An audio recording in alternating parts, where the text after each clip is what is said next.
The story begins with a sequence of images depicting supernatural creatures and a man dying in his office. Following this, the scene shifts to his home, where he was calmly watering his plants, sipping coffee, and at one point during the day, watching an isekai on TV, in which a boy accesses his status menu.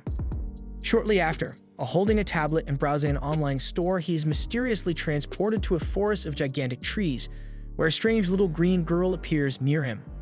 As soon as she vanishes without a trace, the man, terrified, runs through the forest and stumbles upon the skeleton of a warrior with a sword plunged into his chest. Imitating the boy from the TV isekai, he mimics the action he saw and commands the status menu to open. At that moment, a menu appears displaying his information: Kenichi Hamada, 38 years old, as well as Shangri-La and item box. Thinking he's landed in an isekai, Kenichi wonders where his HP and MP are, along with his abilities and magic. Clicking on Shangri-La, he accesses the online store where he usually shops. He then opens the item box, but since it's empty, he inserts some grass to test it before discarding it. Delighted, he comments that being in another world is just too good. To further enjoy the experience, he tries to buy food through the menu, but realizes he doesn't have enough credit. He even attempts to assess the grass he collected to see if he could exchange it for food, but of course, the item is worthless, frustrating him once again. However, glancing around, he notices the sword and the warrior's remains and exchanges it for a snack. After eating, he also buys a shovel and buries the dead warrior out of respect, as he had saved Kenichi. With the money from the sword, he purchases a bicycle, leather work boots, a sports towel, a compass, and a monocle. Biking around, he concludes that he needs to find a settlement and earn money. Later, he prepares a proper meal using a pot, stove, and everything. Leveraging his prior knowledge, Kenichi uses the money he earned to buy items and resell them at a higher price. So far, he has been doing very well in this isekai and was enjoying his stay until a pack of horned wolves appears. Panicked, Kenichi searches the store for something to defend himself.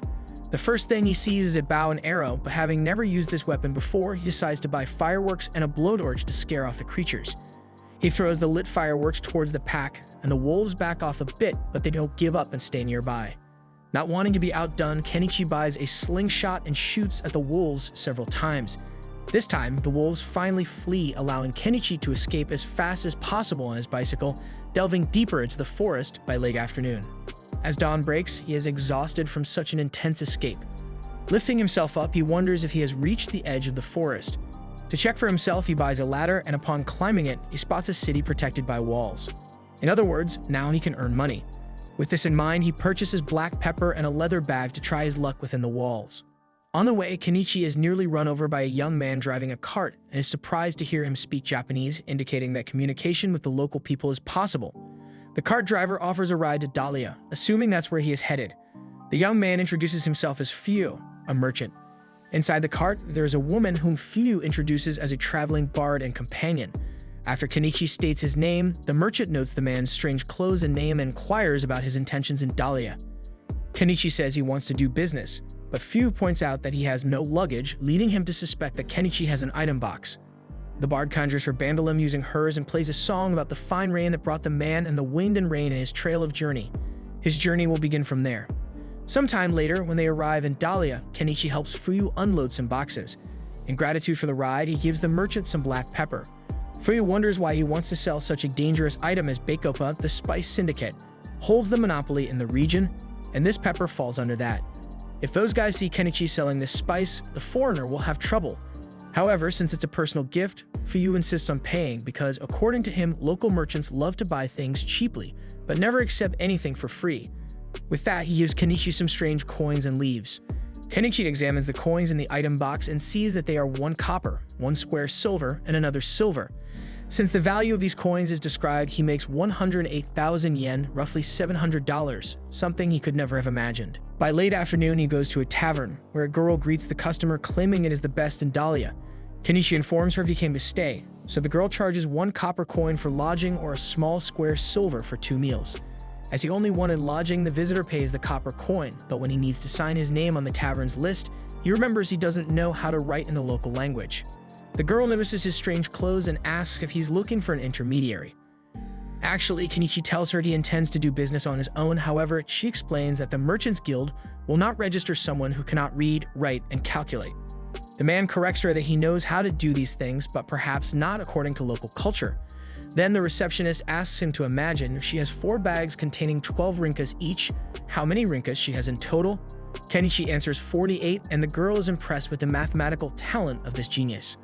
Afterward, she asks for his name to write on the paper and introduces herself as Azalea. Kenichi asks her to teach him the local language in exchange for some snacks from another country as a reward. The woman didn't hesitate and accepted the offer.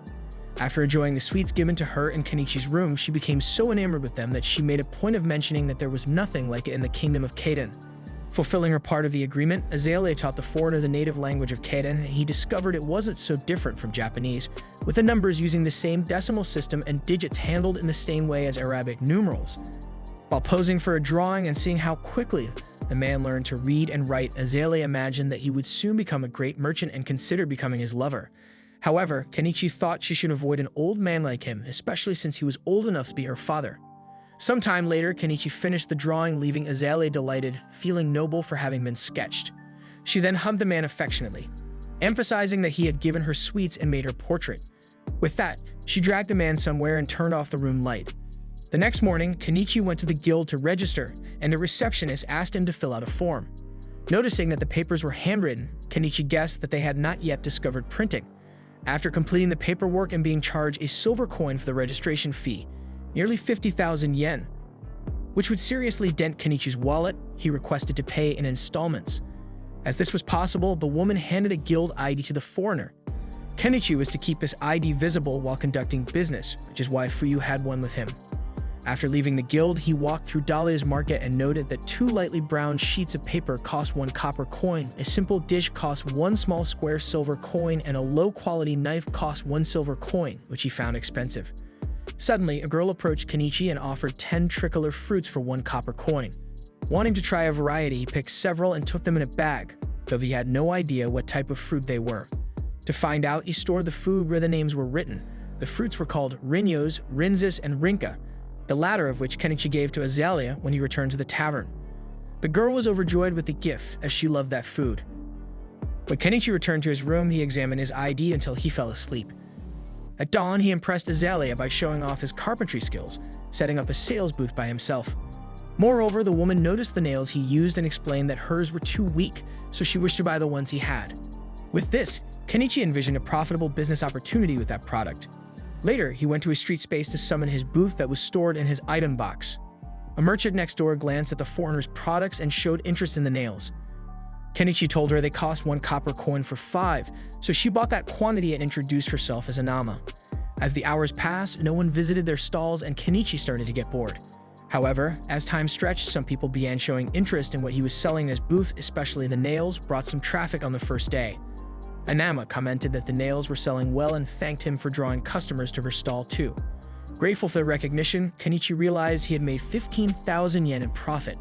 Perhaps he could live off selling just nails, but it was likely that imitators selling something similar would soon appear. A well-dressed man with a sword at his waist appeared at the booth, and Kenichi thought he might be a high-ranking person.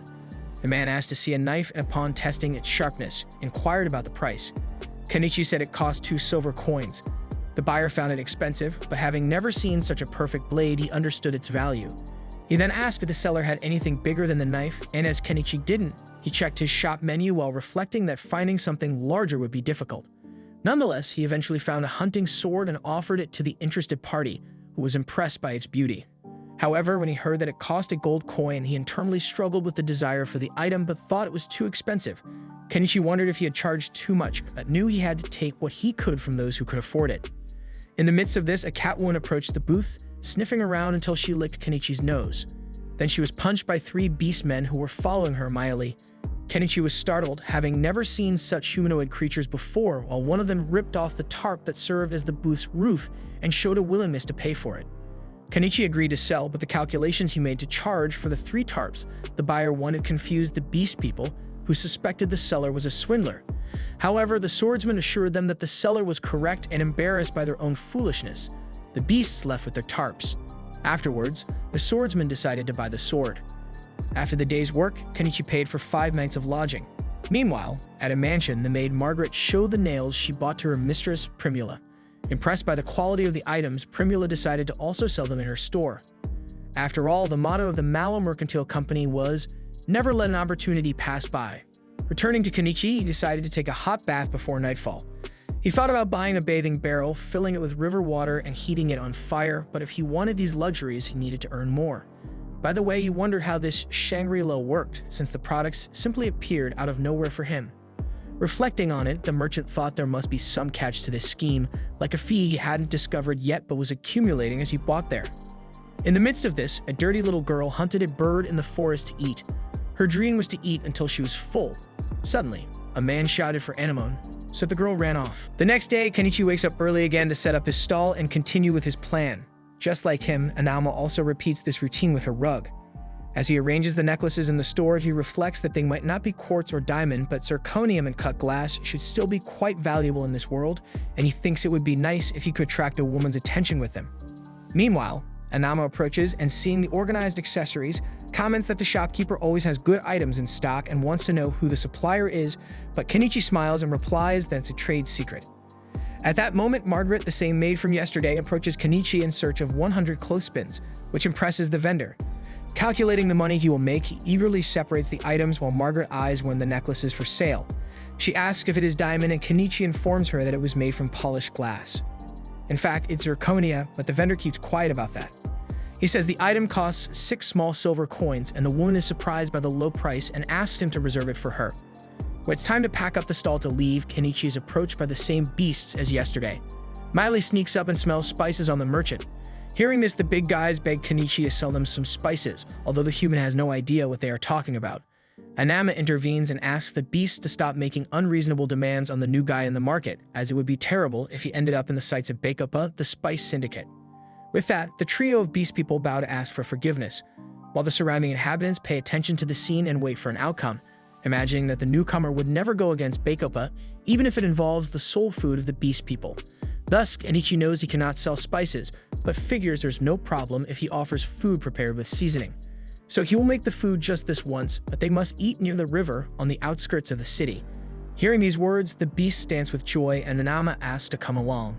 Not wanting to waste time, the big guys help pack up the merchant's stall in seconds and drag him to the mentioned place. Once there, Kenichi asks his new friend to help by cutting some vegetables, and she asks if they are really vegetables because of the color. Kenichi replies that they are from a foreign land, but they are quite tasty. To diversify the menu, the beast people catch some fish and eagerly await the meal. When it's finally ready, they get excited with all the enthusiasm possible, and when they try this type of food prepared by a human for the first time, they fall madly in love at first bite. Anama even comments that they are eating with silver spoons looking like nobles, but Kenichi corrects in his mind that they are stainless steel. The beasts emphasize that a drink would go well with this dinner, and Anama tells them to show some restraint. But Kenichi is more relaxed and remembers that everyone is having fun, so he buys a 4-liter bottle of shashu online. The condition for the beasts to get this drink is not to tell anyone about this meal, and everyone agrees easily. A bit later, talking alone with the man, his fellow merchant asks if he isn't being too generous, but he sees nothing wrong with forgetting reality once in a while. Miley approaches and asks for more drink, and the human takes the opportunity to introduce himself. Similarly, from right to left, the beasts introduce themselves as Myakuro, Naimelo, and Nyanji. After that, the quartet of beast people take a dive to digest with mastery, and Kenichi throws a bar of soap for them to take a decent bath. After the bath, the merchant buys beds and warm blankets for everyone to lie down on the grass, and the people pass out right there, while Kenichi admires the sea of stars that enchants the sky with its beauty. When dawn comes again and the guy returns to the inn, Azalea questions if he stayed out all night, but not that she cares since he paid for the room. Seeing no problem with the intrusion, he tells her that he took a stroll with the beast people by the river, but Azalea responds that he could have stayed with her instead of some beast woman. Kenichi argues that there weren't only women there, so Azalea slaps his clothes and releases some silky and shiny beast woman hairs. Later, as he begins setting up his stall, the man wonders if Azalea has started to hate him because of this, but the truth is that he doesn't need women in the peaceful life he's seeking. In the midst of this, Margaret leads her mistress to the foreigner's store, then Primula approaches and enchants Kenichi with her extraordinary beauty. After controlling his feelings, he asks if the client came to buy the item he set aside for her, and Margaret makes the payment before receiving the necklace and passing it to her mistress. After hearing that the item was made of glass, Primula looks more closely and asks if the vendor is sure it's not real diamond. Kenichi confirms it's polished glass, but still the woman wants to take a look at other necklaces in case they are available. Promptly, the store owner shows more similar items, and Primula is impressed to see that he uses an item box to store them. Seeing everything there, she formally introduces herself to the shopkeeper and asks him to meet her father, the owner of the Mallow Mercantile Company. Anama tells that the Mallows are major merchants in Dahlia, and that the company's boss is a kind-hearted and much-loved man. Listening attentively, Kenichi sees this as his chance to gain contact with the major company. Soon after accepting the proposal, on the way, he comments that he has never traveled in such a fancy carriage as this, and Primula replies laughing that the nobles have even more extravagant carriages. Then she tells that she hired a craftsman to try replicating the clothespins that Kenichi sells, but the professional ended up not being able to do it, as according to him, the metal of the clothespin may seem simple, but it requires advanced technology to be made. Without delay, they arrive at a mansion that leaves the man in awe, although Primula insists it's small compared to a noble's home. Inside, Mallow introduces himself and praises the visitor's manners for doing the same. Kenichi presents the items that captivated the man's daughter, and the company owner himself seems to have fallen in love with them. Primula whispers something in her father's ear, then he asks Kenichi if he indeed has an item box. The younger salesman confirms he does, though it's small, and the older one shows his on the table. He used this box to make his company what it is today. In turn, Kenichi shares that he only uses his for storing crops, which prompts a laugh during the conversation. Speaking of which, the visitor asks why he is there, so Mallow offers Kenichi a position as a supplier for the merchant company. The visitor wonders if the tycoon can find the right market for these items and sell them for even more profit, and Mallow assures him he can. In that case, Kenichi asks if it wouldn't be easier for the businessman to buy at his store and resell them later. Mallow comments that Kenichi might not like that, and he indeed confesses he wouldn't. Additionally, Mallow reveals there's a chance company rivals might make a better offer, and securing a deal would be a way to ensure that doesn't happen. By the way, the businessman makes it clear that he couldn't stand any competitor signing an exclusive contract with Kenichi, as that would be the silliest thing a trader could do.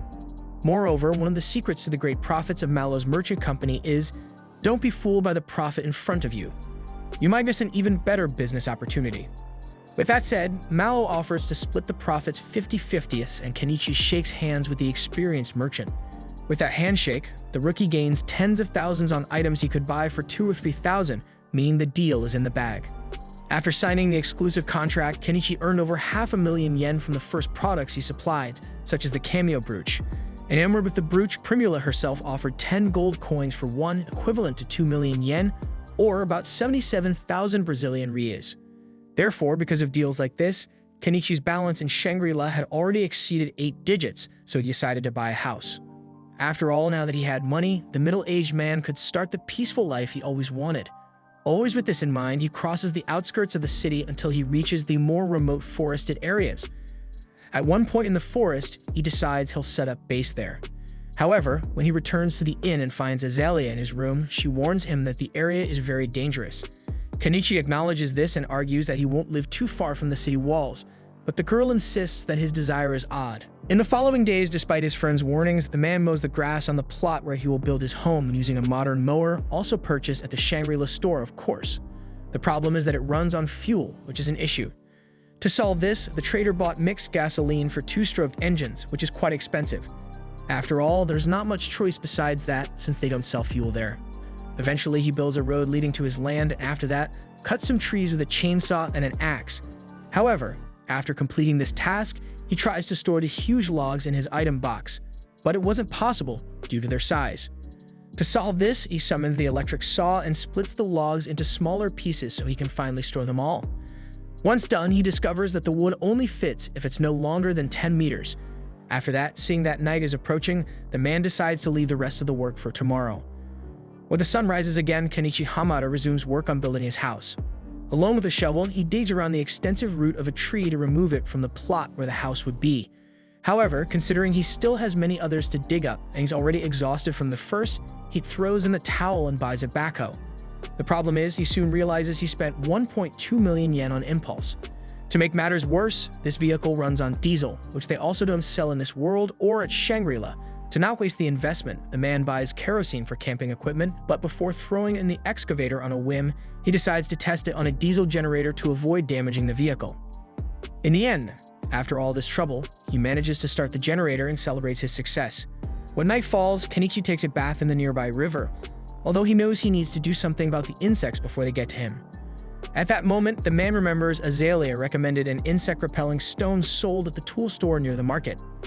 When morning comes, Kenichi goes there and is greeted by an old man who, according to the trader himself, looks very much like a wizard. As the attendant comments that he has never seen Kenichi in these lands before, he shares that he came from outside, and the old man shows interest in buying interesting products from foreign territory. Hamada asks if the store has any insect-repelling stones, and promptly, the attendant extends his hand and informs him that it costs 3 silver coins, a price the buyer finds too expensive. To bargain, he offers 2 oranges, and the seller reduces the price to 2 silver coins with the fruits included in the deal. After buying the stone, Kenichi sets up his tent and learns from Manama that the old man is a walking encyclopedia in Dahlia.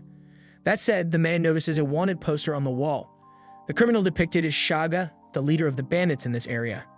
Meanwhile, deep in the forest, a man sells the little girl with blue hair, and she is placed in a carriage full of girls. However, the carriage is attacked by Shaga's gang along the way. Returning to the protagonist, he's having fun with his new diesel-powered toy, pulling out all the roots in the middle of his plot. Despite the great effort, it's all for his dream of a peaceful life in this world, although his balance after buying the excavator is quite sad. The next day, the merchant goes to Lord Malab to show the sugar he wants to sell. Kenichi had high hopes for this product, but judging by the man's reaction when tasting the food, it seems he didn't like it much. Malab states that salt and sugar are indeed precious, but the kingdom holds exclusive rights over them, so he cannot purchase from Kenichi. This frustrates the merchant as he thought it would yield a good return, but he had another ace up his sleeve, jewels that could fetch some money. After the meeting, Primula walks through the city and sees merchants passing through the massive gate of Dahlia, but she knows that the professional who has stood out the most is someone she knows, Kenichi Hamada, with his incredible products never seen there before. Upon returning home, Kenichi figures he made 15 gold coins in his dealings with the Mallow company, and with that, he can buy his long-dreamed wooden stall, which was priced at an impressive 1.7 million yen, about 65,000 rias.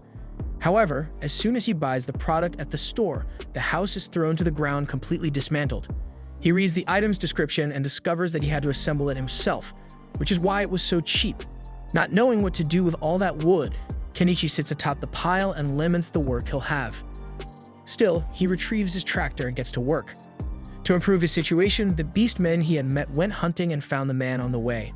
So to repay the food he made for them that day, the beasts helped Kenichi build his dwelling. Meanwhile, the human kept his stall in the market, and several weeks passed with his friends assisting in the construction. It took just under a month for the wooden cabin to stand. After all that work, Kenichi lies in his new bed to relax, but he's far from finishing everything he plans for the place where he will live. In fact, he needs to arrange electricity, besides painting the walls and the ceiling. Kenichi took another month to complete these tasks. He made the fences, treated the wood, and prepared his bathroom to recycle waste as fertilizers. He added a kitchen with a sink and, for electricity, installed 20 solar panels. Moreover, he built a small stall outside where he could use a drum for bathing, which he filled using a gasoline tank to transport water from the river. Delighted, he enjoys his first bath in the middle of the forest since arriving in this new world. At that moment, he realized that his life as the ruler of his own domain had officially begun. The next day, he informs Azalea that he's moving to his new house, so he thanks her for everything she did and bids farewell, to the young woman's surprise and sadness. In the late afternoon, Kenichi arrives home and summons his bicycle to enjoy a ride and takes some pictures in the forest flowers, but someone was willing to spoil that day. An arrow shoots out of nowhere and hits the ground in front of the bicycle, causing Kenichi to fall hard. To make matters worse, more arrows were shot at him, so the man had to run for his life until he took cover behind a tree trunk. Looking around, he realizes that it was the beast people acting aggressively. Not to be outdone, Kenichi pulls out his slingshot and shoots several times at the attackers, managing to knock one down. Then he sets off some firecrackers to scare the beast people, while summoning his tractor to put an end to this mess. Seeing the huge contraption approaching, the beasts finally flee. After getting rid of the danger, Kenichi tries to understand the motivation behind the attack, until he hears the moan of a feline injured in the woods. Quickly, the man goes to the animal and sees it with an arrow embedded in its thigh. As the animal showed hostility when he approached, Kenichi buys items for the arm and neck to protect himself from a possible bite and removes the arrow from the feline's thigh, which is already too weak to react. Then he cleans the wound with saline solution and uses alcohol and ointment to disinfect it, along with some painkillers. After doing this, the man fears the animal might not survive, so he decides to take it home in a wheelbarrow he bought just for that. Since there are likely no veterinarians in this world, Kenichi goes in search of some healing magic at a store, where the merchant says it was lucky the guy found the lynx as their pelts are highly valued in the market. Later, he returns to Analma, who finds it strange that he rescued an animal. Amid this, Miley arrives unexpectedly and quite excited, as according to her, lynxes are messengers of the gods in her culture, and she would love to see the feline. Seeing the injured lynx, the girl is sure that the dogmen did this and vows not to forgive them for this reason. Kenichi applies more ointment to the animal's wound, which ends up licking the product, so the merchant decides to buy a neck collar to prevent this from happening again. Miley asks if Kenichi is a doctor, and he says no, although he knows first aid. Happy because of the care he took with a sacred animal, the beast woman decides to thank on behalf of the lynx by hunting some birds, which serve for the barbecue at the end of the afternoon. After eating, the freeloader lies in bed and announces that she will spend the night there. Kenichi asks about her job, but the girl is more concerned with the lynx. The human warns that he only has one bed, so Miley takes the opportunity to suggest that they sleep together. Thus, that really happens, and Miley sleeps like a good kitty on top of the man. Several days later, the lynx was recovering well, so the homeowner started working on the plantation. The problem is that, to water the plants, he would have to fetch water from the river every time, which is a huge hassle. To reverse this, the man thinks about digging a well. At night, things were calm while he slept near the lynx until the image of a huge tree appears, where Kenichi slept in the lap of a woman with purple hair. Then the lynx jumps on the poor man's belly, as if saying it's already well. To confirm this theory, the feline goes to the door and makes it clear that it wants Kenichi to open it. When he does, the man watches the animal head into the woods and wishes it a good life. In the following days, Kenichi took some more time off from his stall to tend to his land and complete the well. A week later, he finally managed to pump water directly into his bath barrel. Amidst this, to his surprise, Primula showed up at his house, marveling at everything around her. She explained that she was worried because Kenichi had disappeared from the market for so long and Miley had told her about where he was now living. By the way, she asked what on earth that giant metal thing was. Not knowing how to explain the tractor he had acquired, Kenichi fibbed that it was a familiar he had summoned, and that Primula must keep it a secret that he knew how to use magic. Having gotten himself into this pickle for free, Kenichi wondered if this woman might use it to blackmail him, though he thought she would never do that, being who she was. As the sun was setting, he asked if it wasn't time for the town gates to close, and Primula confirmed it. Confused, the man wanted to know where she planned to sleep that night, so she asked if he would let a woman like her sleep in the woods. He pointed out that he only had one bed, but Primula, of course, saw no issue with this, since she was used to sleeping piled up with a bunch of men on long shopping trips. Hearing this, Kenichi was speechless. While the girl asked what that thing with water was, Kenichi explained that it was a bathtub, and Primula had a great idea. When night fell, she stripped down and bathed to the sound of nocturnal birds. But instead of being relaxing, she became frightened and called out to Kenichi, who was nearby. He approached and suggested she might try bathing some other time since she was scared, but she reminded him that the motto of the Mallow Company was, "Never let an opportunity pass." So Kenichi wondered what Primula would do if he were a bad person, but she didn't think a guy who saves animals and feeds beastmen could be bad. At bedtime, Primula emerged from the bath and was amazed by the bathrobe the house owner had offered, so much so that she even asked him to produce more to sell. Then she also loved the nightgown, and given all the fantastic products this man had, she imagined that one day he might become the greatest merchant in all of Dahlia, if not the entire kingdom of Kaden. However, Kenichi wanted none of that. He thought attracting the attention of nobles only brought trouble, when all he wanted was enough to live a quiet life. Therefore, Primula promised never to mention her supplier's name to the nobles. Kenichi thanked her for her consideration and finished a drawing he was doing of his friend. Later, already lying in her bed, Primula tried to call Kenichi and ask if he was already asleep, while the man pretended to be just to keep things cool. Meanwhile, in a remote region, Shiva was being served by the little girl with purple hair who was being used as a servant. Another man arrives, pushing the child to the ground and handing a bag to the leader, who opens it and sees several gold coins and a letter assigning him a task. When dawn broke, Kenichi took Primula home and thought about the excuse he would give her father upon arrival. However, once there, Mr. Mallow himself apologized for his daughter's behavior and said he didn't know who she took after. In turn, the girl assured she took after her father. As they discussed business at this meeting, Mallow saw Kenichi's bathrobes and nightgowns, which also included some sexy lingerie capable of winning the heart of even the most puritanical man. Mallow was embarrassed to see this business in front of him, while his daughter fell in love with the outfit. In the meantime, the maid Margaret arrived with some accounting books that the boss had requested. Kenichi remarked that it was to be expected of so many ledgers from a great merchant, but Mallow mentioned that the accounting system had changed, so he was having to rewrite everything because the neighboring empire had invented a system known as double-entry bookkeeping. Hearing these words, Kenichi was astonished, as that existed in his old world. According to Mallow, this new rule spread quickly thanks to its creator. Then Malo also showed interest in the bathtub that Primula mentioned, so Kenichi took the opportunity to show a product prototype outside. Arriving there, Malo introduced a clay pump, another product that was spreading rapidly across the empire. Kenichi, of course, knew well where the inspiration came from, and it was too much of a coincidence that this was happening right after the start of double entry bookkeeping. In other words, Kenichi thought there was someone for his world around.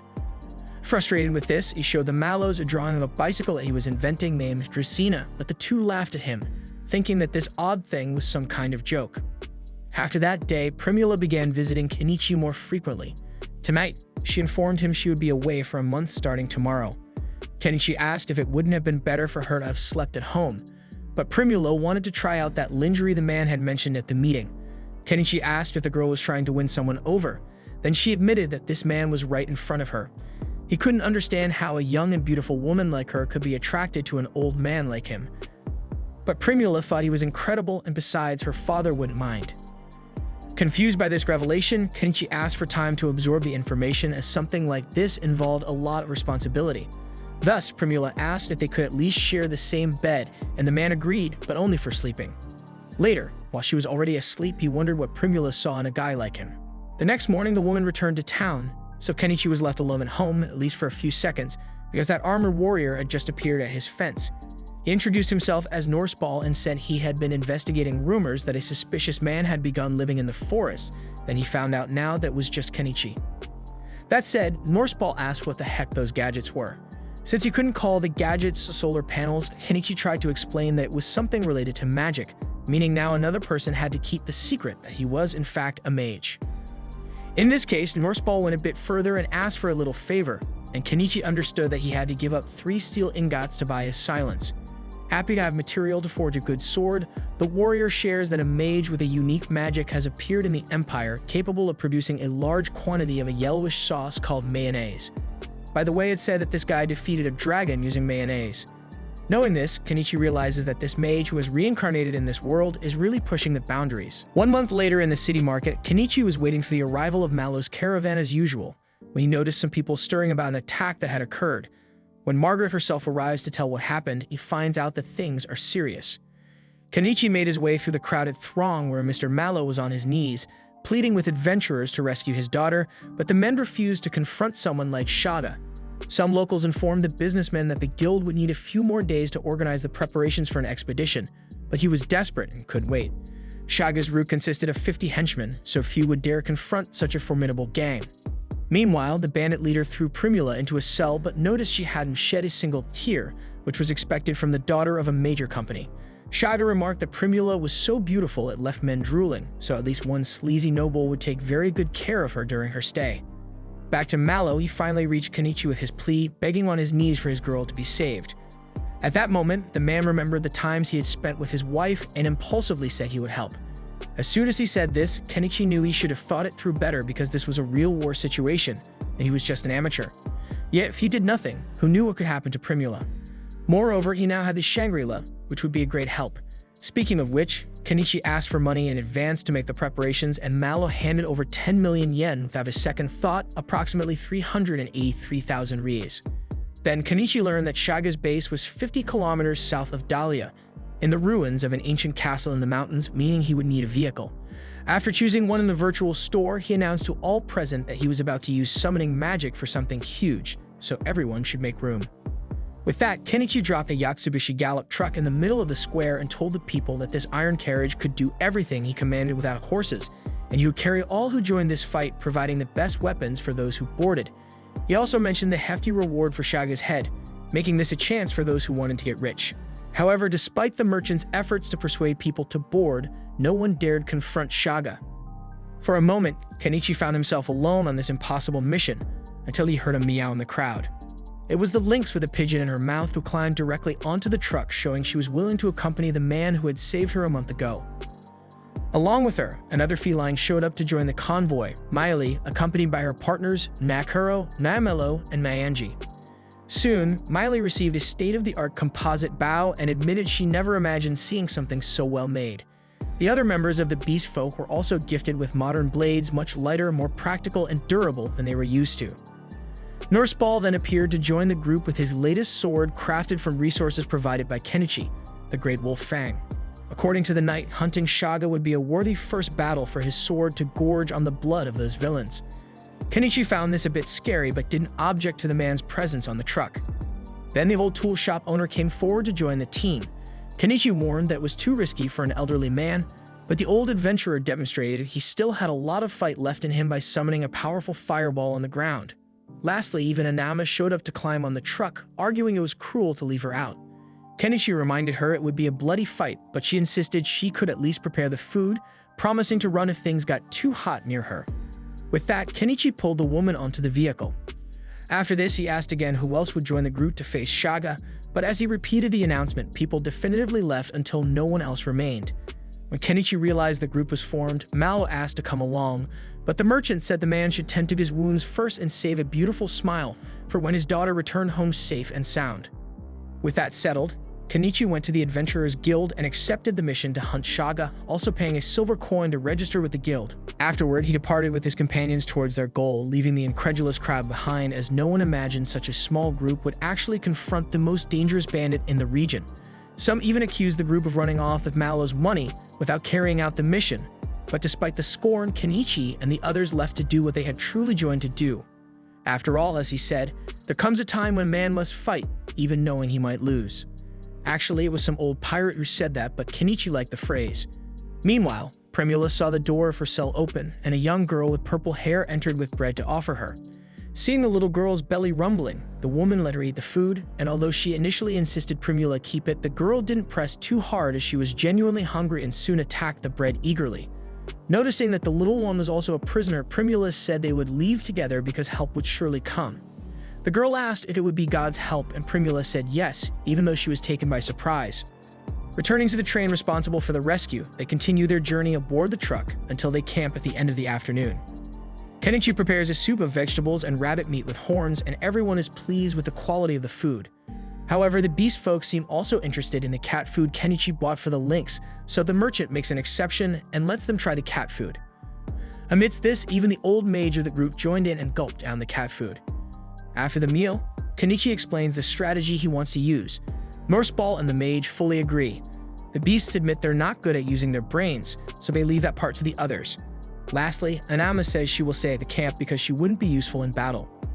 Soon, using a modern low-power communicator, Miley is terrified when she discovers Liv how the device works, as she simply heard Kenichi's voice through the gadget and has no idea how on earth that is possible. After the initial shock, she informs that they are close to arriving. The mage comments to Kenichi that not even the Empire's sorcerers possess magical devices like these, and the merchant asks him to just pretend he saw nothing. Afterward, he gets into the truck to head to the castle and states that he is counting on Anama. In turn, she repeats her role before they depart. If the group doesn't return in a day, she will have to go back to the guild and report that the mission failed. Finally, the truck leaves to start the crucial part of the plan. In the middle of the night, Kenichi asks through the communicator what Miley is seeing, and she reports that the wall has watchtowers with guards, but the men are getting drunk. Given this, the invading group thinks it's the ideal moment to attack and prepares for it, while Kenichi receives from the beast folk a battle snack similar to a chestnut. When he bites into it, he tastes an extremely bitter flavor, and when the effect hits, the man goes completely loopy for a moment. Even though he was about to face death, he simply couldn't stop laughing. When driving towards the enemy castle, the man felt like he was in a game of Mario Kart, where everything was flowers and nothing could stop him. Meanwhile, in the castle, the men who could stop Kenichi keep drinking around their bonfires. In the castle cells, a somber aspect sets the pace of the environment. Outside, Miley points her bow and remembers Kenichi's instructions. She will be the first to act to eliminate the guards. In the midst of this, the two gate guards notice the glow of the truck's headlights approaching and think it's some kind of monster, until arrows pierce their skulls and their lives instantly. Having done that, Miley returns to the truck, and they head to the main door. As agreed earlier, the old mage took responsibility for dealing with the entrance, so he casts an explosion spell that definitively destroys the gate, ensuring the vehicle's passage. As planned in the meeting before the attack, the convoy would attack while the enemies were drinking, as they would be drunk and without armor. When the truck enters the castle, the allies ask the sorcerer to cast another spell like the first, but he warns that he can't do any more for today. One way or another, the fighters descend from the vehicle and initiate the attack, catching the bandits completely unprepared. Now, although the beasts and Morseball were indeed formidable warriors, Kenichi was like a blind man in a shootout and didn't know how to act. Amid this, a thug comes up behind him with a knife, but the lynx manages to knock the man down in time, allowing Miley to finish him off with an arrow. At that moment, a large number of men emerge from inside the ruins with all their fury, making the invaders apprehensive, except for Kenichi, of course, who was protected by the effect of the dubious nut. As if he were playing a video game, he summons his backhoe and leaves the bandits unresponsive, even more so when he turns on the vehicle's spotlight and charges at the men. The beast folk take advantage of this moment of hesitation to resume the attack, along with Norseball, who demonstrates great skill by easily defeating the opponents with his wolf fan. Amidst all this, Kenichi uses his bulldozer mercilessly and breaks down the walls of the ruins in search of the cell where Primula is. At one point, he hears screams coming from the other side of the breach, and seeing that intense light coming out of the hole, the purple-haired girl thinks she is facing God. Meanwhile, Kenichi doesn't see Primula anywhere and becomes even more worried. At that instant, Shaga appears holding a woman hostage, thinking they had come to rescue the noble. To show he's not messing around, the villain tears part of the woman's clothing and tells her that if he had known things would come to this, he would have had his fun with her before. Amid this, without showing what he's doing, Kenichi asks Miley to notice where he's pointing the laser sight on Shaga. Even without looking, the cat swings her ears to stimulate her senses. Kenichi explains that he's going to blind the thug with this light, so the archer will take him down with her bow. As said, Kenichi points the laser at Shaga's eye, who drops Primula. At the same moment, Miley shoots the target in the shoulder, giving time for the hostage to flee into Kenichi's arms. The thug doesn't let it go and prepares to throw his sword, but some mysterious wind blows him away, leaving him face to face with Miley, who has her bow pointed at him once more. The humanoid cat promises she won't miss this time and fulfills her oath by hitting the leader's forehead. Primula continues running until she actually reaches Kenichi and hugs him. Perhaps because of the nut, the man feels a tremendous urge to grab the girl right there, but does everything to hold back his impulses. After the rescue, Nyanji rushes back to the camp to inform Anama of the mission's success. Kenichi bought clothes for the captive women and arranged for them all to have a bath. Moreover, for the girl with purple hair, he gave Primula a pair of scissors to cut the child's hair. Delighted with the scissors, the woman forgets her predicament and asks if she could sell these in her company. Then, realizing her towel had fallen, she runs off embarrassed. After bathing and dressing, the youngest girl introduces herself as Anemone and presents a letter sent by the dishonorable noble Shaga mentioned, who was responsible for the kidnapping. When the group returns to the camp, Anama cries with relief upon seeing everyone safe, as Isinol was lost. Noticing a child among them, she remarks that her own daughter would have been the same age had she still been alive. Kenichi didn't know his friend had a daughter, and she explains that tragically, the girl died during epidemic. Soon, the freed women are put to bed, as the group plans to return to Dahlia in the morning. They still have the grim task of disposing of the bandits' bodies ahead, but, exhausted, Kenichi falls asleep next to Primula and Anemone. The next day, he drives the group back to town in his car, and seeing his daughter get out of the vehicle, Mallow is moved as he rushes to embrace Primula. As a savvy businessman, he comments on the high quality of the girl's blouse, leading them both to excitedly agree that it could sell well in his store. Kenichi finds it odd that their heartfelt reunion morphs into a business meeting until Mallow personally thanks him for what he has done. Meanwhile, the businessman asks if Kenichi placed the mission's spoils in the item box, and Kenichi confirms, embarrassed, that yes, after all, his box is carrying an absurd amount of junk. The day before, while the people were eating, Kenichi learned that the heads of the slain enemies should be placed separately in the item box as proof of their defeat, identifying the wanted individuals. The beasts make it clear that this is common practice among adventurers, so Kenichi had better get used to it, especially since the heads start to stink after a while and one must be prepared. Hearing this, Kenichi realizes that this world is no joke, and speaking of jokes, his life of leisure and peace seems to be going downhill with this less than charming news. Eventually, he gathered all the weapons and armor taken from the bandits, and there were about 100 gold coins in the stash, plus carpets, drinks, jewels, and everything else you can think of. Everything went into the item box. After collecting the items, the protagonist offers to take the freed prisoners back to their homeland, but none of them want that since their families were killed and they would have nowhere to stay. Therefore, Kenichi suggests they go to Dahlia with him, as it is a city with many people where they could look for work and try to start anew. Primula adds that the Mallow Company could help them, and this offer sways the women. Kenichi asks where Anemone Village is, and she replies she was born in Europe. Unfortunately, Primula tells him it's quite far, about 800 kilometers away. Nonetheless, Kenichi offers to take the girl, but she shakes her head no. Anama argues that the child must have been sold to reduce the number of mouths to feed, so Kenichi invites her to go to Dahlia with everyone. Thus, the man begins transporting everyone to their respective places, each where they want to be left. During a conversation among the women on a meal night at the camp, Anama says that the best quality in a man is his honesty. Pringula asks if Kenichi would be a good choice, but the elder says no, as men like him do not care about women. If he finds something he really wants to do, he will definitely leave a woman behind to pursue it. Kenichi overhears this part of the conversation with a stern look but remains silent. Finally, the next day, the journey continues and the former prisoners reunite with their families, those who still have someone. Upon arriving in Dahlia, the guild receptionist panics upon seeing Shaga's head displayed before her by the beast people.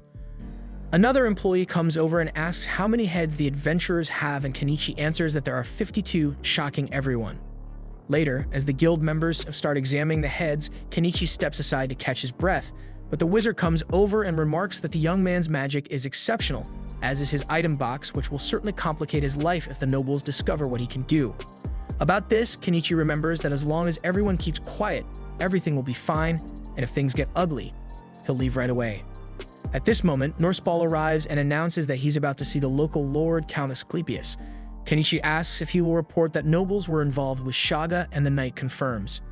The inspection of the heads lasts until dusk, and the total payment is 861 gold coins. After receiving a sheet with some reward for the service provided, Hanama returns it, feeling she did nothing to deserve it. In truth, she would like to take care of Anemone because of what happened to her son, and Kenichi understands the woman's need to have someone to look after, so he gives her that responsibility. As they leave the guild, Kenichi sees the people celebrating in the streets the fact that Shaga was killed, along with the true responsibles for the successful expedition, such as the Beast People. Speaking of them, since Anama refused the reward, Kenichi divided it among the other 7 members of the group, so it was 123 gold coins each. Kenichi goes to the Lynx and gives her some food, saying he decided to spend the night in the city as the gates close at that hour. To make the most of the night, he heads to the Azalea Tavern, where a woman sings about someone who opened the gates of hell. Azalea is thrilled to reunite with her friend and asks if it's true that he defeated a band of bandits. Seeing that the entire clientele is watching this conversation, the man denies it was him and pretends the woman got the wrong person. Internally, Kenichi thinks that if he told Azalea it was him, she would take the reward from him before he received it. Amidst this, the musician starts singing about a group of catmen led by the Lynx, while the tavern owner reminds Kenichi of the promise he made that they would be lovers when he succeeded in business. Kenichi is impressed by the woman's intuition going full throttle, since he never said anything about having made a lot of money, so he argues he never made such a promise. In tears, the woman shouts that she was just a fling to this man, while the customers remind her that she's there to work, as one of them has an empty mug. Meanwhile, Kenichi doesn't take the drama seriously and jokes that he is indeed a no-good adult. As he climbs the stairs to use his lodging room, the protagonist reflects that it's only a matter of time until the nobles learn about him. In the middle of the night, while Kenichi sleeps, a girl passes by the Lynx without any trouble and makes her way through the hallway into the man's room. When Kenichi sees Azalea's face under his blanket, he complains that he's too tired for these games, but the woman isn't looking for excuses. Since it's been a while since they last met, she thought they could have a bit of fun. As she speaks, Azalea shamelessly strips off her clothes until the couple realizes that Anemone has burst into the room, watching them along with the Lynx. In the end, it's the little girl and the feline who end up sleeping with Kenichi. The next day, Kenichi thinks that Anama might be worried about the child, so he goes to the market to look for her, but the woman isn't there. The catmen are hungover and have no idea where the merchant might be, so Kenichi decides to take care of some tasks, such as selling equipment taken from bandits, which nets him 32 gold coins. He then sells items from Shadmet to the Mallow Company for 35 coins, and later, after selling furniture and boughs at the old man's tool shop, he earns another 22 gold coins. Altogether, this earns him 17,800,000 yen. Divided among the 7 members of the expedition team, each will receive 12 coins. Kenichi decides to give a portion to Anama and the women who chose to stay in Dahlia. After dining with the Beastmen, Kenichi takes Anemone back to his place alongside the Lynx, where Anama is extremely worried. Later, while having tea, the little girl confesses that she wants to stay with Kenichi. Sadly, Anama suggests she could teach the girl how to run a business so that she wouldn't feel lonely as they would live together, but the little girl insists she wants to live with the man. In the late afternoon, Anama leaves in a carriage headed for the city, and Kenichi has serious doubts about whether this will work out. On his way home, he asks Anemone why she wants to live with him, and she replies that it's because he feeds her until she's full. Accepting that, Kenichi serves dinner and delights the girl with a delicious meal, making him happy to see that she enjoys his cooking. Later, Kenichi is about to take a bath, and the little girl insists they bathe together. When it's time to sleep, the child wants to sleep next to him. Honestly, Kenichi finds it curious that he has suddenly found himself with an adoptive daughter, but things have moved too fast, and he's just going along with the flow. However, not everything is rosy. While the pseudo-father and daughter sleep, a group of hooded figures approaches the yard of the house. In the following scene, Kenichi has a brief nightmare about his grueling days in the office in his past life, waking up panting in his bed. 15 days later, the Knight Morsbald is awarded the title of Baron for defeating Shaga, taking over a small territory and beginning to recruit people to live there, and is also on the lookout for a wife. Meanwhile, some townspeople have their nobility titles revoked for having hired Shaba to kidnap Primula. Ironically, while strolling through the town, Anemone sees a Drazina being used by a resident, and Kenichi recalls how the Mallows laughed at him when he first presented the project, but the clever ones ended up using the idea.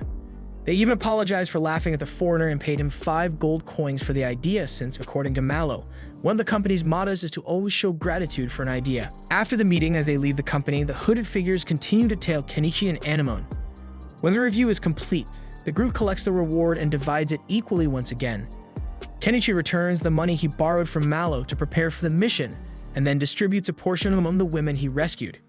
As for Anama, she accepts at least 1 gold coin and even gives a fruit as a gift to Anemone. Wherever he goes, Kenichi feels like he's being followed, and this becomes even more evident when he notices a hooded man right behind him. Realizing this, he grabs Anemone by the arm and takes off, but the hooded figures manage to corner them. With no safe place to go, Kenichi risks an alley and throws wooden boxes along the way to try to buy time. However, at a certain point in the journey, a carriage blocks the alley's exit, leaving him with no escape, so he surrenders. The hooded figures open the carriage door and inform him that their employer wants to have a word with the merchant, but before entering the vehicle, Kenichi summons Dynamax from his inventory and throws them around, including into the carriage. Amidst the chaos, he manages to create distance and aims his crossbow at the pursuers, who flee in panic. Just then, Mallow arrives by carriage and asks what happened. Kenichi gets in with his adoptive daughter and explains that the whole situation must be the work of some noble, and Mallow believes it was the anti-monarchist faction, thus suggesting that Kenichi visit the lord of this city, Lord Asclepius. At night, as the foreign merchant heads home, Mallow talks to his daughter about the great debt they owe to Kenichi, as they were honored by the city lord for having invented the Drazina, even earning an honorary surname for this achievement. For example, Primula is now called Primula ni Drazina. The next day, alone in her room, the woman recalls that at first she only saw Kenichi as a bland middle-aged man, but soon recognized his great talent and personality. For this reason, Primula did everything to catch that man's attention, but nothing worked. Still, because he had gone to save her from the bandits, the woman was sure that this man felt something for her. Therefore, Primula decided to invest even more in Kenichi, as she's certain he's waiting for her. Excited, she runs to the man's house to tell him everything she feels, but when she gets there, she cries upon seeing that his house has disappeared. She remembers what Anama said about Kenichi being someone who doesn't settle down because of a woman. Meanwhile, Kenichi encounters Fuyu on a motorcycle and the two have a chat. Fuyu asks where he's headed. Kenichi recalls the whole hustle of getting there by motorcycle with Anemone and the Lynx. He had stored his house and everything he could around it, and then he finally left for good. Remembering this, he tells Fuyu that he's embarking on a journey with no set destination with his family in search of the peaceful life he has long dreamed of. In their quest for new land, the group stops to grab a bite, and Kenichi prepares a freshly caught fish for a meal. At the moment, they are 100 kilometers from Dahlia, and about 6 kilometers from the next town, Estrantia. After finishing the fish cake soup, the man serves his chosen family and thinks to himself that this is indeed the life he always wanted. Mid-lunch, during a reflective moment, Kenichi recalls Anemone mentioning she is 12 years old, but she seems too small for her age. After eating, he launches a drone and discovers that the river where they stop flows into a lake. It seems Estrantia is beyond this lake, so he invites the little girl to search for a spot there with a good view. Once there, the child and the lynx have fun in the water like never before. From Anemone's side, she always prayed to God for salvation. Throughout her tough life journey, she even shed some tears. After all, she is just a little girl. However, now she is on a new adventure with her god and savior, Kenichi. After a great outing at the lake, Kenichi asks Anemone what she thinks about living there, and the girl is immediately excited. Thus, he conjures his wooden house once again and prepares for a new life. Watching the child hug the lynx affectionately, the adult realizes he has never named the feline, then suggests names like Kuro, Black, or Tom, but neither are to their liking. Thinking it over, he considers the animal's fur and decides on Velvet, which means velvet in Portuguese. Right then, he decides a good nickname for the lynx would be Vel, and both love it.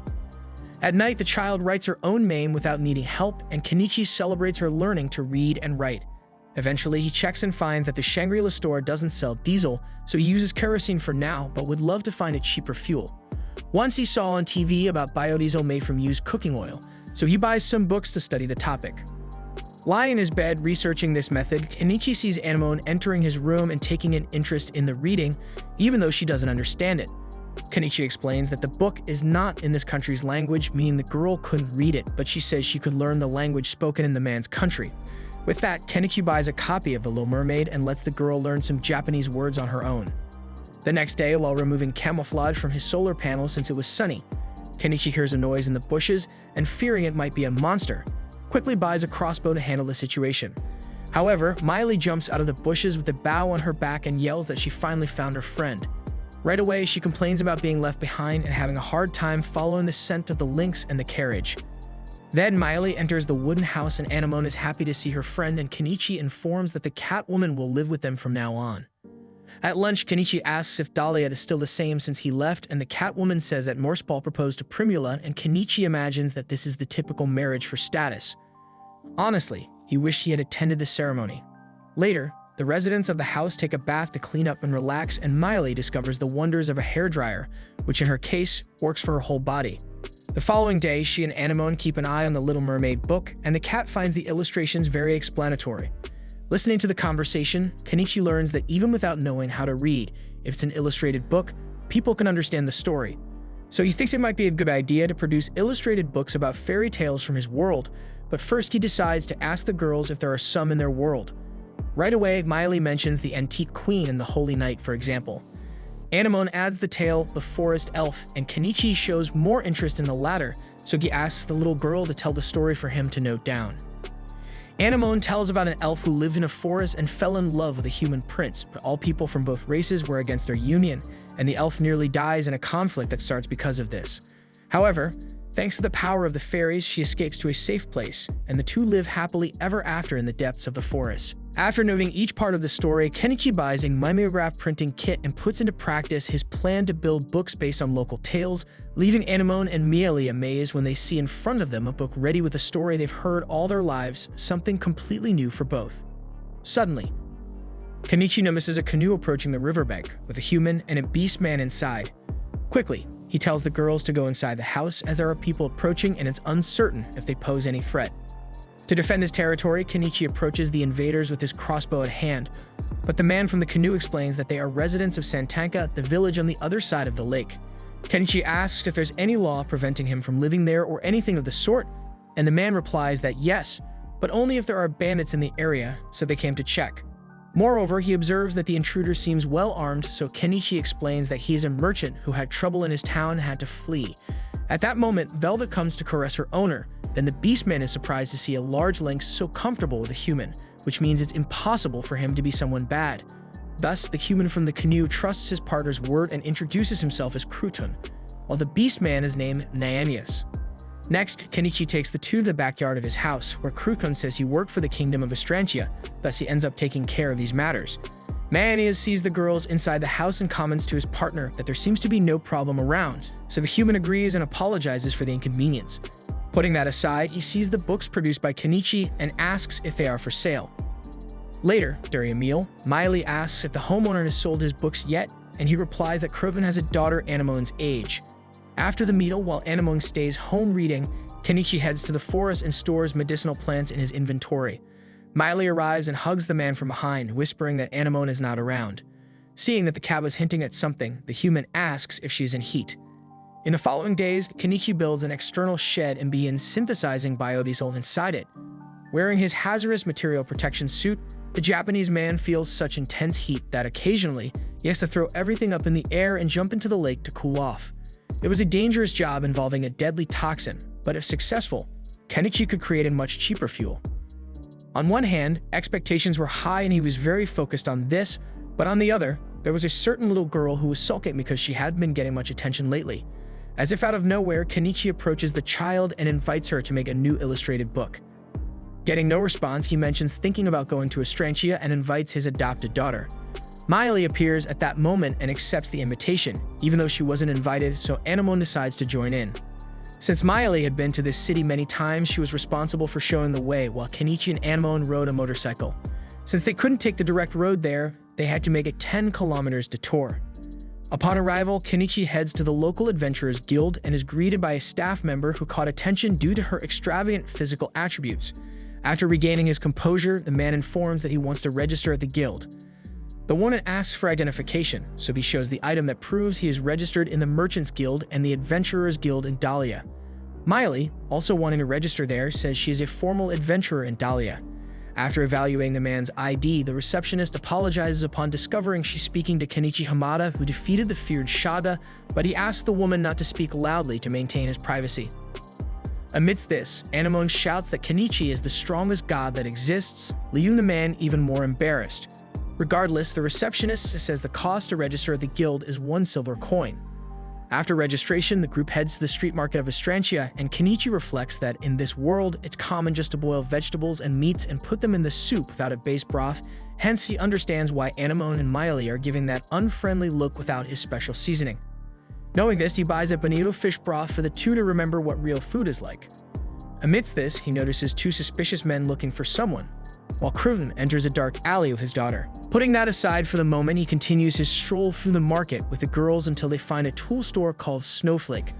Miley mentions that it belongs to the old mage, and smelling treasures, the man decides to enter. Inside, the mage was at the counter and welcomes the customers, while commenting that she had never seen them there before. Kenichi replies that he came from Dahlia, but ends up calling the woman Granny accidentally, which clearly offends the lady. Realizing this, he almost calls her the same way again when asking about a tool, but corrects himself before repeating the mistake. Then the shopkeeper demonstrates the tool's function by pouring water into one container and wine into another. After a reaction from the tool, the 2 liquids are poured separately into 2 mugs. Kenichi tastes the wine and notes that the alcohol content strangely increased. After a closer inspection, he asks if the tool separates certain substances from what is on top. The mage replies that this is a magical item that extracts the liquid placed in the front plate and discharges the rest from the bottom. At that moment, Kenichi realizes that he can produce biodiesel without any chemicals if he uses this gadget, so he buys the item for 5 gold coins.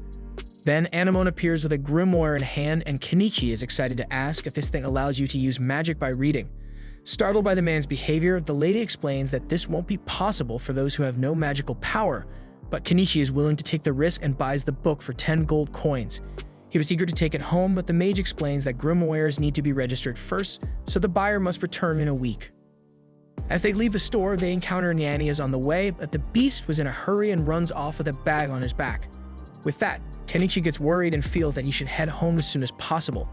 By the way, in some alley, he sees those 2 suspicious men from the market telling each other that they found who they were looking for. Soon after, a child screams, and Kenichi sees Crouton with his daughter being threatened by armed bandits. Hesitating to get involved for a while, Kenichi knows he hates getting into trouble, but when Anemone asks if he's not going to do something, he realizes he has no way out at this moment. Then he asks Miley to take care of the child, but if things get ugly, she should lend a hand. Thus, the man buys a medieval plague doctor mask from the online store and heads into the fray. As he approaches the bandits, he uses the item to scare them, claiming to be a wizard full of tricks. Saying that, he grabs several firecrackers and explodes them in the path of the thugs, forcing them to flee.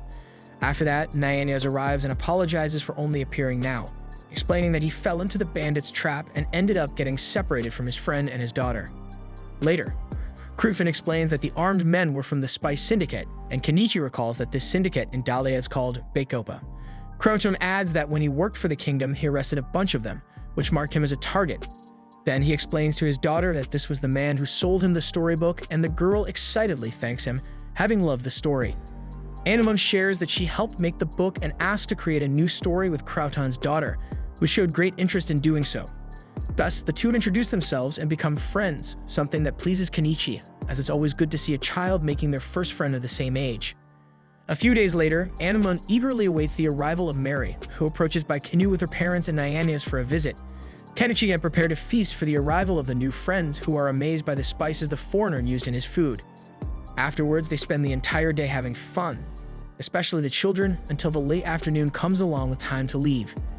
After that, Mary and Anemone begin to visit each other every day, and Kenichi also gets to know the village of Santanka, where Cruton's daughter lives with her family.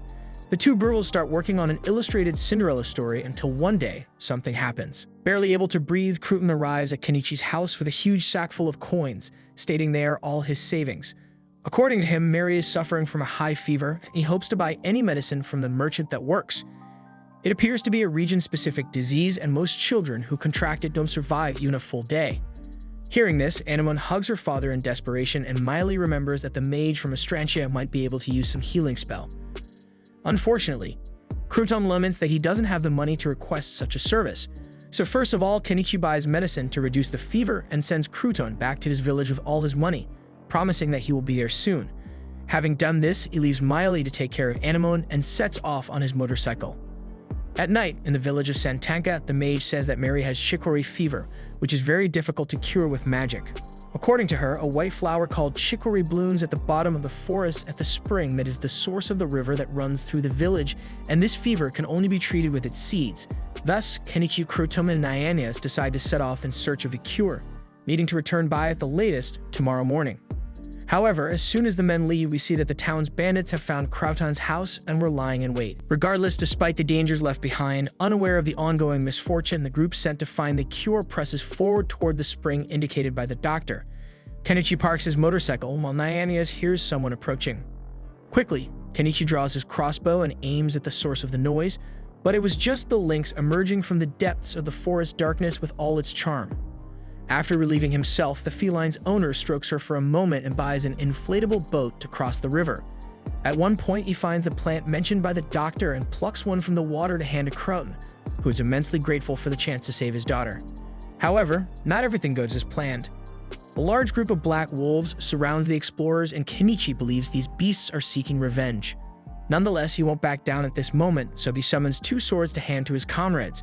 He then tells them he will keep the wolves busy, while Crouton must return to Mary immediately.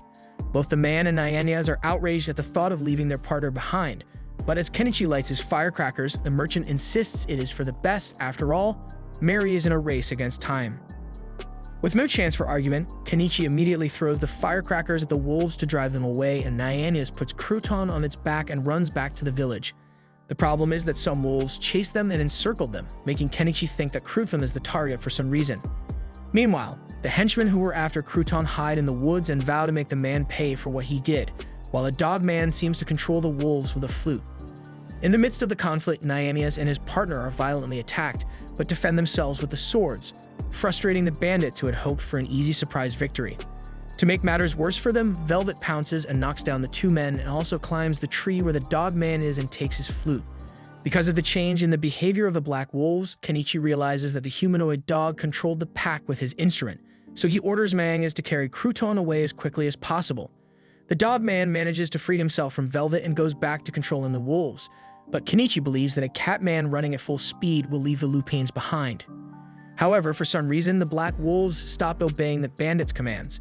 At that moment, footsteps so heavy that they shook the ground around the entire territory could be heard as a gigantic beast approached and scared all the wolves away. Without delay, the bear-like creature quickly closed in and delivered a powerful blow to the dogman, severely injuring him as he was thrown far away. At the same time, the two henchmen ran off, and the giant beast turned its attention to Kenichi and Velvet, who was staring down the bear. Seeing the creature running towards him despite being terrified, Kenichi manages to summon the beast and shoots it in the eye. Velvet takes the opportunity to attack next and manages to cause some damage, and her above-average agility allows the lynx to come out unscathed from this assault. Relieved, Kenichi now throws a large number of firecrackers at the bear, which, incredibly, thought it would be a good idea to bite these fireworks, which violently explode in its mouth, leaving Kenichi simply stunned by witnessing this unexpected scene. Thus, he summons his backhoe, spins 360 degrees, and drops the bucket on the creature's skull, ending the conflict. After confirming the victory, the human heads directly towards the fallen dogman. Later, he arrives by motorcycle at Crouton's house, where Mary is still lying in bed. However, the doctor states that the worst is over. The child's father thanks his friend again, as does the mother. Not being the type of guy who is used to this kind of attention, Kenichi is unsure of exactly what to say, so he decides to have a chat with Crouton outside the house. Once there, he shares that he made a trade with the dogman from the forest. Earlier, having saved the humanoid, Kenichi asked him to promise never to harm Crouton's family again. The dog swore never to repeat such violence, but reminds that he cannot be responsible for others, as many people hold a grudge against the man from Santanka village. Because of this, the bandit advises that the man should leave for good. And that was the issue Kenichi brought to Crouton, for leaving Santanka could save his family. The problem is that he has nowhere to go, since even moving to Dahlia is out of the question, considering Zareta is linked to Bacopa from that city. Thus, Kenichi remembers that Baron Norseball, who recently took over a territory near Dahlia, is in need of people to work on his lands. With a recommendation from Kenichi, a personal friend, Norseball would certainly be happy to welcome the new worker. For this reason, Cruton feels grateful, but would like to discuss it with his family first. The next day, back at Kenichi's house, Miley climbs on him and complains that he didn't invite her to such a cool outing, but the man argues that there wasn't time and someone needed to stay to take care of Anemone. Speaking of the child, she thanks the man for saving her great friend. A few days later, Crouton and Nyannias left for Norseball's domain. Still recovering, Mary asks if Anemone has finished the illustrated book of Cinderella, but her friend insists on doing it with Mary only when she feels better. As the child is still not healthy, the plan was for the father to go ahead and later come back to fetch the family. In the midst of it all, Kenichi and Miley notice the presence of the dog man. As Crouton departs, he recalls how many hold a grudge against that man, but with his claws dripping blood, he assures that no one needs to worry anymore. Miley asks what he means, so Kenichi explains that the dog has fulfilled the promise he made to him. The cat scowls and declares that one can't trust the word of that mangy creature, but the dog replies that she knows nothing about his people's loyalty. With that, he leaves with his belongings. Since he can't stay in Estrantia, he will wander to the sea or wherever fate takes him. Next, Kenichi brings the monster he defeated in the forest to the guild's Skinner, who recognizes the beast as a fang bear. The trader wants the man to remove the meat and the magic stone from the bear as he plans to sell the rest. Given the size of the animal, the Skinner warns that he will only be done by late afternoon. Then Kenichi leaves the shop and, as it's still not even noon, decides to head home to wait. Meanwhile, in a nearby establishment, a hooded woman declares she's looking for someone. Kenichi, even without hearing his friend's voice, feels such a chill that he thinks he's caught a cold. Later, upon arriving home, the man prepares a mixture in the magic instrument containing alkali and alcohol, along with the esterified oil in the upper bowl. Then he adds the biodiesel he made earlier to the front bowl. In his mind, he plans for the biodiesel to accumulate there. Seeing the reaction, Anemone asks if it worked, and the man thinks it did. To be sure, he takes the fuel outside and throws it into the generator.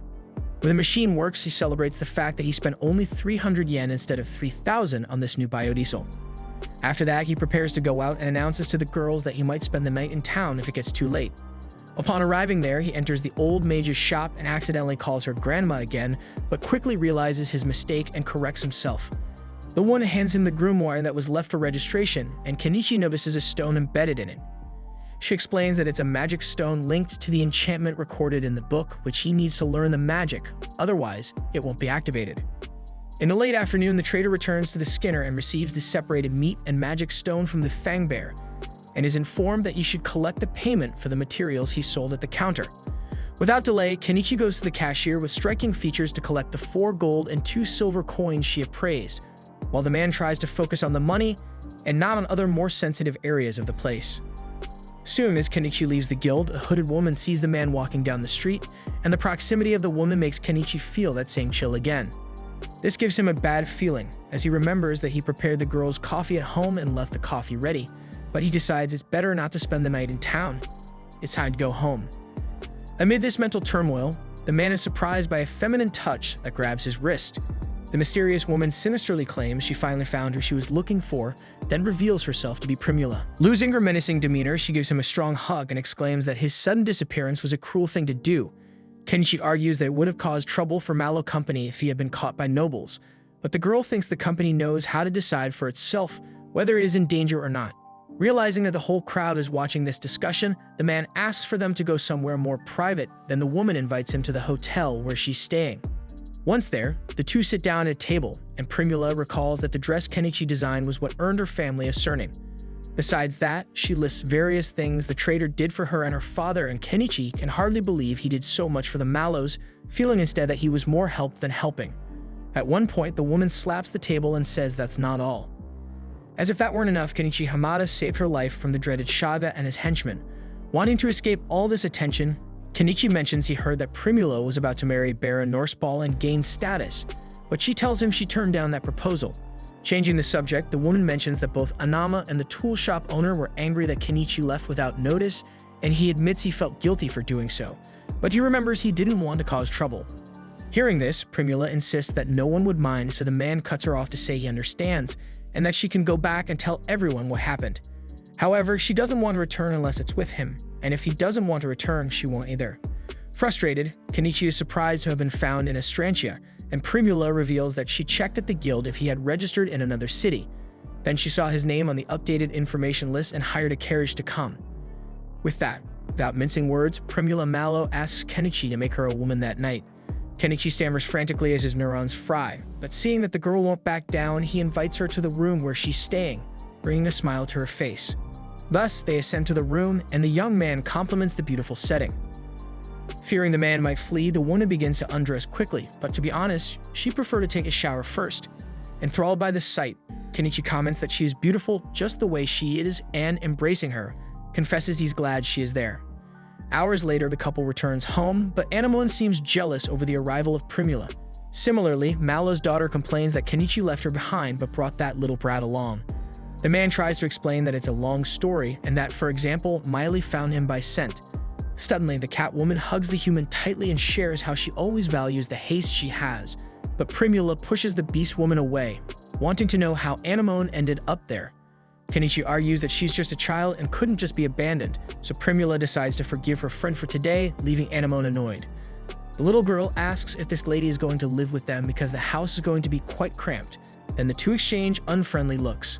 The homeowner announces that Primula will indeed live with them. Anemone asks her stepfather not to bring any more women home, and thinking he hesitated in his response, Primula asks if there is someone else in his life. To make matters worse, the woman notices that even a lynx has been adopted by the guy, but she was left behind, making her feel even more sidelined. At night, Kenichi starts to feel the challenges of having enlarged the family. At bath time, Miley and Anemone raise their hands to volunteer to join the man, and Primula follows suit. In the end, to solve the problem, he buys another tub for the girls to stay in. But as Anemone insists on bathing with her father, he finally gives in, but makes it clear that it's time for the girl to start bathing alone, although she makes it clear she's not at all keen. Seeing Primula outside of the chaos, Kenichi invites her to join everyone, and she admits she's embarrassed. But when the man asks if she prefer to go in alone afterwards, the woman wastes no time and jumps into the bathtub next to Miley. After the bath, the three women of the house dry off with the steam generator, and the man watches the scene while having a drink. The next day, Kenichi tries out the grimoire he finally holds in his hands. As he recites the spell described in the book, he extends his right hand and shouts, "Fireball," but absolutely nothing happens. Frustrated, he remembers the mage lady said that reading it is pointless if the person has no magical powers. Since the book was expensive, he asks Primula if it's hard to sell grimoires, and she replies that it's not because some people collect them, even though they can't use magic. In the midst of this conversation, Anemone had grabbed the book and begins to recite the spell. And with that, a mana aura surrounds the child's body and leaves her father dumbfounded. Finally, the girl launches a fireball that takes over the house. Hey guys, the source will be in the comments. Make sure to subscribe to the channel so you don't miss the upcoming videos. See you.